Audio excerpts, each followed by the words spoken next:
Hello everyone, I'm Sheriff Wayne Ivory of the Brevard County Sheriff's Office, and I'll bet you won't see this story on the evening news, because this right here, this is the good stuff.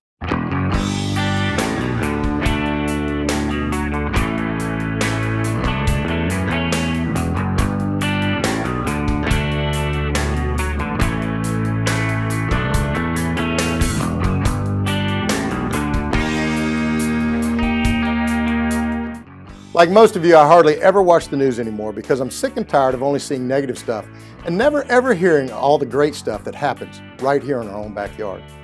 So knowing that good stuff happens all around us every day, our agency decided to start a new program, The Good Stuff, so our citizens can enjoy hearing about the great work our team and citizens do to save, impact, and forever change lives. You know, stuff like what happened this past week when the kindness and compassion of one of our citizens saved the lives of one of our patrol canines who responded with his handler to a burglary in progress in Merritt Island.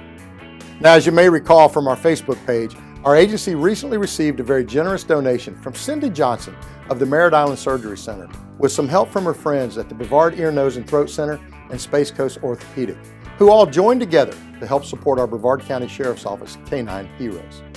The idea for the donation started when Cindy reached out to a member of our agency with a desire to donate money to purchase the latest in ballistic canine vests for all of our patrol canines. As a result, Cindy personally donated over $13,000, with another several $1,000s coming from the other businesses, to buy each of our patrol canines a new state-of-the-art ballistic vest. Now keep in mind that prior to Cindy's incredible idea and donation, our canines had ballistic vests that were extremely antiquated, heavy, and could only be worn for a short period of time during the most critical and dangerous responses. Because of the weight of the vest, it shortened the amount of time the canine could conduct building searches, where the newly purchased ballistic vests are lightweight and designed to be worn throughout the entire patrol shift. In addition, the new vests have a built-in flotation device that, as you're about to see, just saved the life of one of our canines, K9 Colt, who along with his partner responded this past Tuesday to a violent burglary in progress where the suspect was shot by the homeowner and fled from inside the residence. The incident occurred when Deputy Tyler Habart and his partner K9 Colt quickly responded to a possible burglary in progress that immediately turned violent. Arriving just a few minutes after receiving the call, a resident of the house was standing in the driveway, yelling for help when Deputy Habart and his K9 partner Colt arrived. Deputy Habart directed the resident to his patrol vehicle and began to gather information as to what was going on, when suddenly a heated disturbance could be heard coming from inside the home. Deputy Habart began approaching the residence and just before reaching the driveway, heard multiple shots being fired from inside the home, at which time he and the outside resident immediately took cover behind his patrol vehicle. Within seconds, another individual exited the house with his hands in the air, stating that he had shot at who he described as an intruder in their home. Subsequent to the shots being fired, the intruder possibly ran toward the back of the house near the rear door. However, the homeowner lost sight of him and could not be sure the suspect had fully exited the residence or even if the intruder was armed.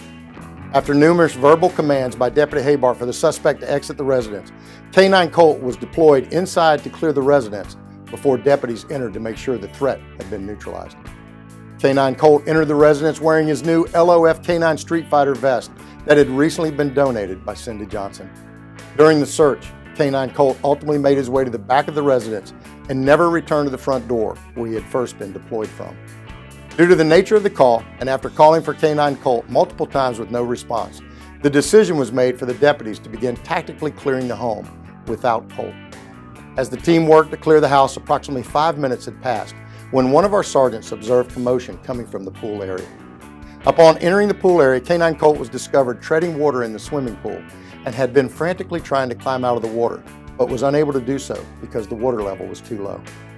K9 Colt was completely exhausted, with significant injuries to all four paws, as he had actually worn down his claws to the pads by scratching the wall of the pool in an attempt to save himself from the water. Once K9 Colt was rescued from the pool, deputies located the perpetrator of the burglary approximately 5 feet away from the pool in thick overgrown weeds where he had succumbed to gunshot wounds. It is believed that K9 Colt was chasing the suspect's odor, which led him out an open back door of the residence where he accidentally fell into the pool.